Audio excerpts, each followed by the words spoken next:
اتي اوشتاو قلولاو تشميمو هاجر كمرحاوي وزلو سرعت بلصقنا نوشتاو سعرات نمشفان حج دمانا عسب نمورار تدالينا لنا زبل نعب دانغوايلا جميرلو ازي بسو ساعات بحل من قبللتا سخره سرعات اب كندنا توشت هاجر زلو ناي طميتن وق امبارخ تزطف ناب غرباب تهاجرات عين تموت وقت تحيز ويركب غزاوتنا ندد اب غزا غرويت باسس دلي سرعت بلصقنا اب زوانزي اب كلل امحاره اوروميان كالوت كبابتاتن كقوصاصر زي كالو وق تشميمو سراويت يفرسني بتاتن اب زلو لوان عسب كورر يموالو كاب حلم عالم وصاي كال ترجم كوهابو اي خلن ازد ماني عشا جغننت وي دما ناي موت فتنه مخانو تنتنتي غلصوم ناي تمكحتي بروباغاندان ودقتون اتي بهوتتان بني حاسب ترخاتات زنبر سرعات لحزب ኢትዮጵያ ካብቲ ዘሎ መሪር ቁጠባው ጸገመን ፖለቲካ ውድቀትና ቃልቡን ምስራቅ ሕጂ ድማ ናይ ወራር ዓሰብ ከበሮ ይሃርም ኣሎ እዚ ድማ ነቲ ኣብ ቀርና ኣፍሪቃ ዝመጽ ዘሎ ሰላምን ምትሕግጋዝን ንምዝራግ ዝዓለም እኩይ ስራሕ እዩ ይኹን በረቲ ኣሞንጎ ኤርትራን ሱዳንን ግብጽን ዝፍጠር ዘሎ ስትራቴጂካዊ ምሕዝነት ነዚ ናይ ብልጽግና ናይ ወራር ሕልሚ ገና ከይተጀመረ ከም ዘምከኖ ግልጽ እዩ እቲ ስርዓት ተዳሊና ኣለና ክብል እንከሎ ሰራዊት ግን ኣብ ዘይውዳ ውሽጣዊ ግጭት ይሃልቕ ከም ዘሎ ኩሉ ዝፈልጦ ሓቂ እዩ እዚ ሕጂ ስማዕ ዘሎ ናይ ወራር ጻውዒት ጅግንነት ዘይኮነስ ናይቲ ብኩሉ ሸነኽ ተቐርቂሩ ዘሎ ስርዓት ናይ ኣድሕኑኒ ኣውያት እዩ ዓሰብ ናይ ኤርትራ ላዕላዊት መሬት ምዃናን ዝኾነ ይኹን ዝፍተን ወራር ድማ መቃብር ከም ዝኸውን ዓለም ዝምስክረሉ ሓቂ እዩ ስርዓት ብልጽግና ኣብ ክንዲ ብሰላምን ብዲፕሎማስን ዝኣምን ብሓይልን ብትምክሕትን ክነብር ምፍታኑ ንኢትዮጵያ ናብ ዝኸፍአ ደልሃመት ዘእትዋ እዩ እቲ ንዓሰብ ዝብል ሕልሚ ንስርዓት ብልጽግና ናይ መወዳእታ ስዕረቱ ዘቀላጥፍ ናይ ጥፍኣት መንገዲ ምዃኑ ተዓዘብቲ የጠንቅቑ እዚ ከምዚ ኢሉ እንከሎ ድማ ኣብ ቀርና ኣፍሪቃ ዝረአ ዘሎ ፖለቲካዊ ምዕባለታት ነቲ ነዊሕ እዋን ዝተሓሰበሉ ስትራቴጂካዊ ብልሒ ኤርትራ ዘመስከረን ነቶም ዓሰብ ክንምንጠሊና ዝብሉ ሓይልታት ድማ ኣብዚ ተጸበይዎ ዓዘቕቲ ዘእተውን ኮይኑ ይርከብ ትግራይ ብልሳን ኢሳያስ ክትዛረም ጀመረት እቲ ንብዙሓት ተዓዘብቲ ዘሰንበደ ተርእዮም እቶም ንዓመታት ምስ ኤርትራ ብግጭት ዝነበሩ ሓይልታት ትግራይ ሎሚ ብልሳን ፕሬዚደንት ኢሳያስ ኣፈወርቂ ክዛረቡ ምጅማሮም እዩ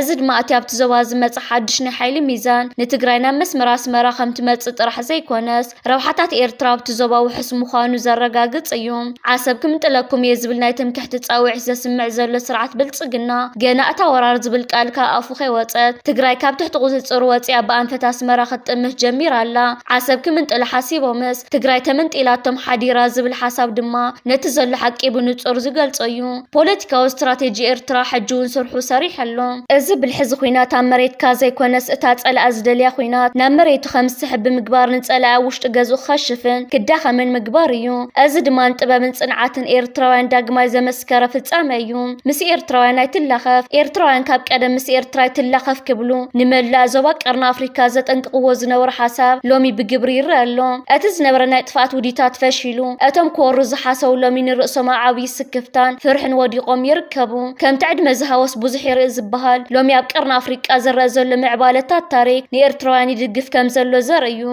እቲ ኣብ ልዕሊ ኤርትራ ዝተኣለመ ውዲት ፈሺሉ ሎሚ ኤርትራ ኣብቲ ዞባ ወሳኒት ሓይሊ ኮይና ትቕጽል ኣላ እዚ ሓድሽ ናይ ሓይሊ ሚዛን ድማ ነቶም ብትምክሕቲ ተወጢሮም ዝነበሩ ስርዓታት ናብ መወዳእታ ዕንወቶም የቃርቦም ከም ዘሎ ምልክታት ይረኣዩ ኣለዉ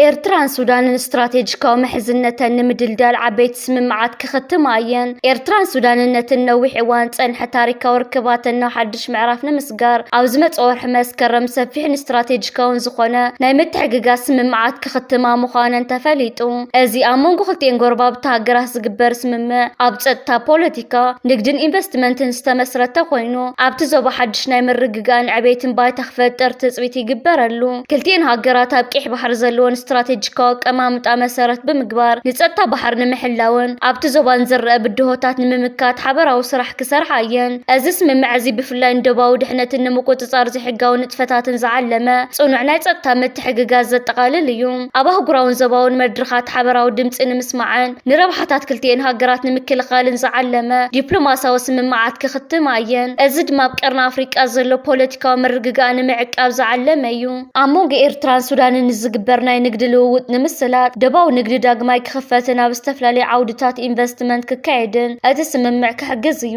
እዚ ድማ ንቁጠባዊ ዓቕሚ ክልቲአን ሃገራት ክብ ንምባልን ናይ ስራሕ ዕድላት ንምፍጣርን ዓብይ ተራ ክህልዎ እዩ። ኤርትራን ሱዳንን ብመንገዲ ባሕሪ ንምትእስሳር ዝዓለመ ፕሮጀክታት ታሕቲ ቅርጺ ንምምዕባልን ናይ መጓዓዝያ መስመራት ንምስፋሕን ኣብቲ ስምምዕ ተሓቲሙ ከም ዘሎ ምንጭታት ይሕብሩ። ትርጉም እዚ ስምምዕ እዚ ኣብ ዝመጽእ ወርሒ መስከረም ክፍረም ተባሂሉ ዘሎ ስምምዕ ኣብቲ ዞባ ጂኦፖለቲካዊ ለውጥታት ኣብ ዝረኣየሉ ዘሎ እዋን ምምጽኡ ፍሉይ ይገብሮ። ክልቲአን ሃገራት ብምትሕግጋዝ ሓበራዊ ሽግራት ንምፍታሕን ንናይ ሓባር ብልጽግና ክሰርሓ ዘለዎን ድሌት ዘርኢ እዩ። ህዝቢ ክልቲአን ሃገራት ነዚ ስምምዕ እዚ ብተስፋ ጽብዮ ዘሎ ኮይኑ እዚ ስጉምቲ እዚ ነዊሕ እዋን ጸንሐ ሕውነት ዝሕይልን ንመጻኢ ወለዶታት ዝጠቅም ድልድል መሰረት ዘነብርን ክኸውን ትጽቢት ይግበር። ኣብ ቀይሕ ባሕር ብዝተፈጸመ መጥቃዕቲ ሓንቲ ስዑዳዊት መርከብ ነዳዲ ትነድድ ኣላ። ሎሚ 23 ሓምለ ትካላዊ ንግዳዊ ንጥፈታት ባሕር ዓዲ እንግሊዝ ከም ዝሓበሮ ሎሚ ሓንቲ ዋንነት ስዑድያ ዝኾነት ናይ ነዳዲ መርከብ ኣብ ቀይሕ ባሕር ብዕጡቃት ሑቲ መጥቃዕቲ ተፈጺምዋ። እቲ መጥቃዕቲ ካብ ደቡብ የመን ኣስታ 70 ኪሎ ሜትር ንሰሜን ርሒቑ ኣብ ዝርከብ ከባቢ ዝተፈጸመ ኮይኑ እታ መርከብ ብሰንኪ እቲ መጥቃዕቲ ሓዊ ተቓጺላ ከም ዘላ ተፈሊጥ ኣሎ። እታ መርከብ ቅድሚ እቲ መጥቃዕቲ ምስጓሙ ካብ ወደብ ያንቡዕ ተበጊሳ ናብ መዓላ ትጓዓዝ ከም ዝነበረ ጸብጻባት የመልክቱ። ዕጡቃት ሑቲ የመን ድሕሪ ፍጻመ ብዝሃብዎ መግለጺ ሰፋሕቲ ወታደራዊ ስርሒታት ይካየደለው ክብሉ ነቲ መጥቃዕቲ ከም ዝፈጸምዎ ኣረጋጊጾም እዚ ስጉምቲ ሑቲ ኣብ ልዕሊ መራኸብ ስዑድያ ቀይሕ ባሕሪ ክዓጽዎም ምዃኖም ካብ ዘመሓላለፍዎ መጠንቀቕታ ስዒቡ ዝመጸ እዩ። ሑቲ ነዚ ስጉምቲ ዝወሰዱ ስዑድያ ካብ 2015 ኣትሒዛ ኣብ ልዕሊ ወደባት የመን ንዘንበረቶ እገዳን ኣብ ሰንዓን ዝተፈጸመ መጥቃዕቲ ኣየርን ከም ግብረ መልሲ ምዃኑ ገሊጾም ኣለው። እዚ ኣብ ቀይሕ ባሕሪ ተፈጢሩ ዘሎ ወጥሪ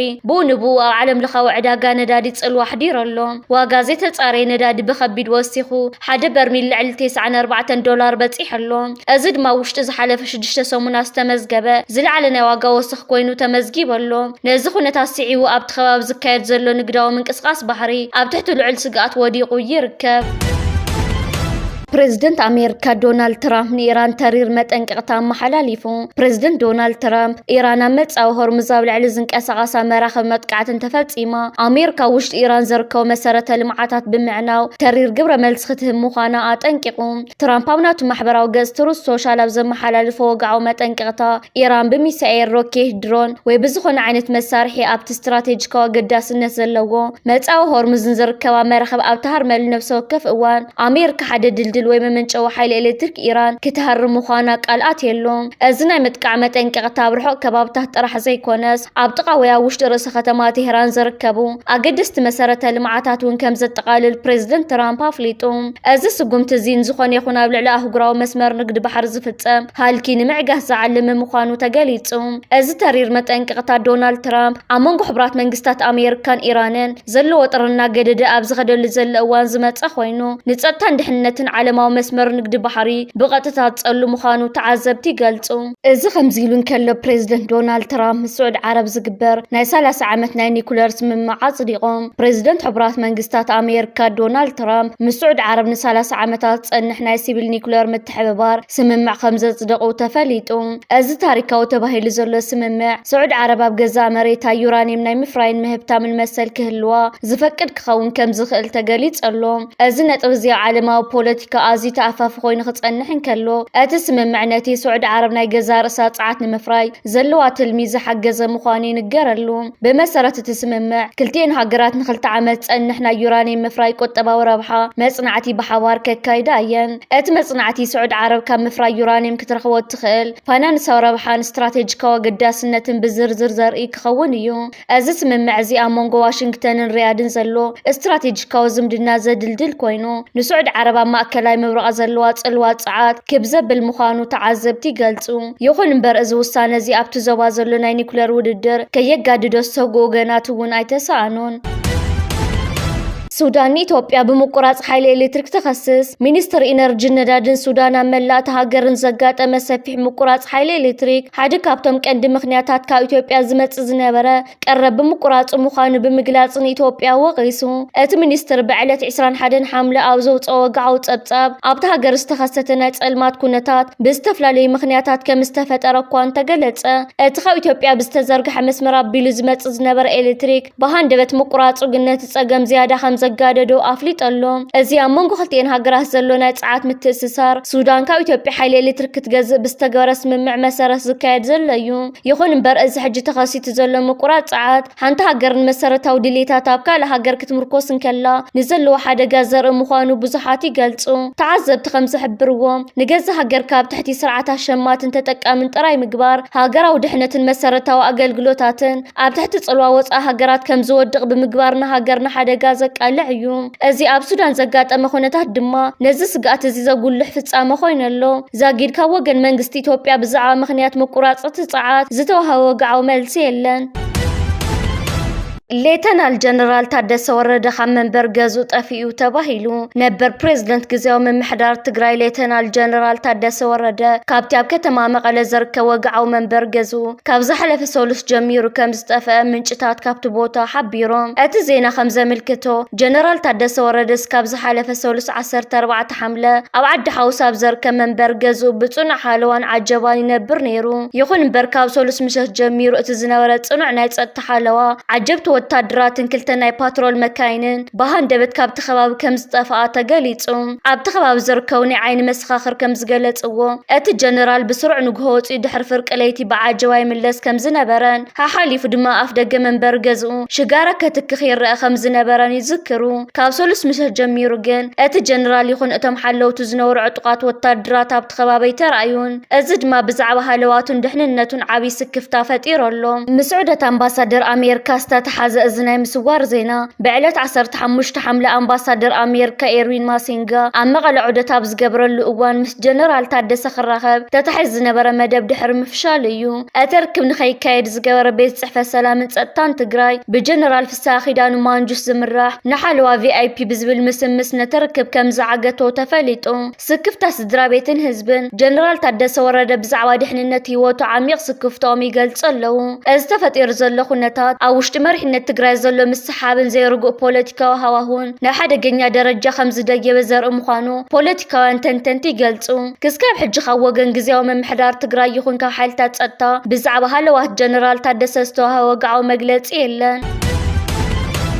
ኣብ ደብረ ብርሃን ምክትል ሓላፊ ቤት ጽሕፈት ሰላምን ጸጥታን ብዕጡቓት ፋኖ ተቐቲሎም። ኣብ ክልል ኣምሓራ ዞባ ሰሜን ሸዋ ከተማ ደብረ ብርሃን ምክትል ሓላፊ ቤት ጽሕፈት ሰላምን ጸጥታን ዝነበሩ ኣቶ ተስፋይ ጌታቸው ብዕጡቓት ፋኖ ብዝተተኮሰሎም ጥይት ህይወቶም ከም ዝሓለፈ ተገሊጹ። ከም ጸብጻብ ምንጭታት ዜና ኣቶ ተስፋይ ጌታቸው ቅድሚ ሕጂ ኣብ ወረዳ ባሶና ምክትል ሓላፊ ቤት ጽሕፈት ሰላምን ጸጥታን ኮይኖም ዘገልግሉ ክኾኑ ከለዉ እቲ ናይ ቅትለት መጥቃዕቲ ዝተፈጸመሎም ኣብ ከተማ ደብረ ብርሃን ንስራሕ ኣብ ዝንቀሳቐሱ ዝነበሩ እዋን እዩ። እቲ መጥቃዕቲ ኣብቲ ክልል ኣብ መንጎ ሓይልታት ጸጥታ መንግስትን ዕጡቓት ፋኖን ይካየድ ብዘሎ ሓያል ውግእ ኣብ ልዕሊ ሓለፍቲ ስራሕ መንግስቲ ተኽልል ብተደጋጋሚ ዝፍጸሙ ዘለዉ ተመሳሰልቲ መጥቃዕትታት ዝቐጸለ ምዃኑ የምልክት። ዕጡቓት ፋኖ ነቶም ምስ መንግስቲ ኮይኖም ዝሰርሑ ሰበስልጣን ኢላማና እዮም ብምባል መጥቃዕቲ ክስንዝሩ ከም ዝጸንሑ ዝፍለጥ እዩ። ዛጊድ ብወገን ምምሕዳር ከተማ ደብረ ብርሃን ይኹን ብወገን ክልላዊ መንግስቲ ኣምሓራ ብዛዕባ ዝፍጻመ ዝተዋህበ ወግዓዊ መግለጺ የለን። ይኹን እምበር እቲ ዞባ ብሰንኪ ዝናገደደ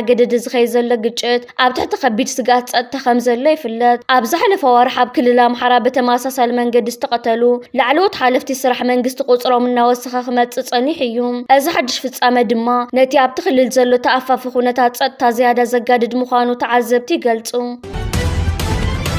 ንግስነት ስዑድ ዓረባ ወደብ ዓሰብ ወታደራዊ ማዓስከር ንምምስራት ምስ ኤርትራ ትዘራረብ ከም ዘላ ተገሊጹ። ንግስነት ስዑድ ዓረብ ምስ መንግስቲ ኤርትራ ብምትሕብባር ኣብ ወደባዊት ከተማ ዓሰብ ወታደራዊ ማዓስከር ንምምስራት ማዕጾ ትኹሕኩሕ ከም ዘላ ቴሌቪዥን C24 ሓቢራ። እዚ ምንቅስቓስ እዚ ዝመጸ ዕጡቓት ሕቲ የመን መራኸብ ስዑድ ዓረብ ብመጻወ ባብኤል መንደብ ንኸይሓልፋ ድሕሪ ምእዋጆምን ተኸታታሊ መጥቃዕትታት ድሕሪ ምስንዛሮምን እዩ።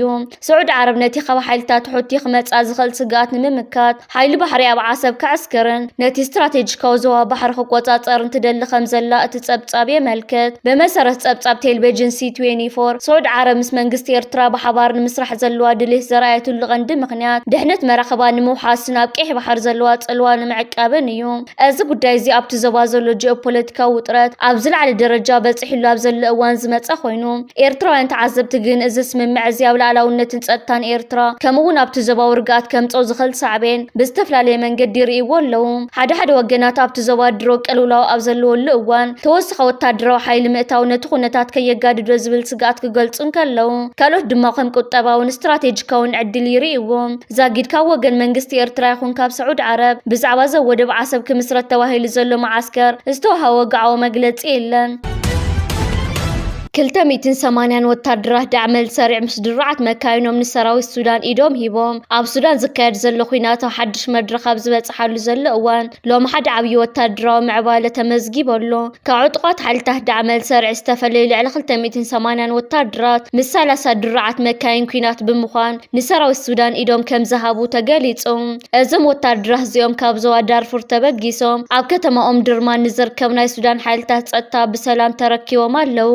بزح استرأينا إدمها بسقمتي نحلته دعمل سريع عبي وتردراون مورالون كسارا كخونن كدلو نسراو السودان دم أبت زوازلو تقبل التازر مخانو تعذبتي قلتو أزن استمر خدرعت مكاينون عبي عغم خوينات مخانني نقر أبزح جوانا بسودان بركس والعطقات دعمل سريع كابتوق بموصا إدوم زهبو لزلو خونتات النواس خيمت خمزلو تقبت عبات يملكتهم أزد ما وشتت عطق وجل زلو مفحف حندخا من زر مخانو يقلت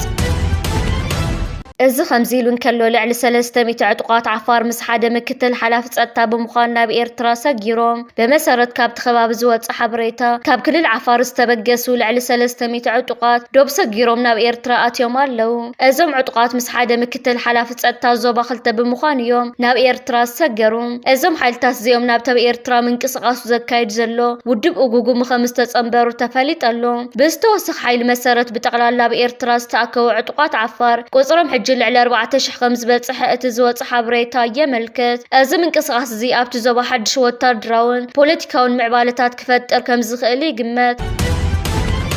أبدو ولو قبل القدام قدست أرسيما بستفتصم دبدب درون شوعة كهنات تقتلهم أبكل الأمحرة زوادو ولو زركب قدام عباي قدست أرسيما تمال لقوه عسران كلتن حملة بدرون كمستدبدبة تقاليتو بمسارة كاب تخواو زوات زلو حبريتاتات اتنا درون متقعتي أو العلم بر أباي تمنكو سهزانت أرخوينو بسنكو دما شوعة كهنا شوع حيواتهم كحلفن كالو كالوت عسر تدما خبيدني أكال موقداتي خمزبت صحهم تفليت ألوم اتم زقصو لابز حجوان حكمنا وحق جزيرة خمزلو تحبيرو أزمت كعت زي بسراوت منجست خمس تفت أمزجلت ومنشطات أتسقمتين سلاموان قدامويانين منفس صوت كالات على ماز جبرة فاششتا وتجباري يخبلو يجلسوا أتدبدب أبتم نسألة أمل خنت رايس تفلي منكوسات مفتسامو أبت زبان أبت مؤمنان أرثوذكس توهدن عبي قطعن حزن فتير اللوم أبكل لهم حرام مونجو سراوت منجستن عطقات فان زكاير زلو خيناتنا جدد أبز خدل زلوان سلاموان سباتن هايمانو تاو تكالاتن قداي متقعت الدرون كخونو تصنيحهم يوم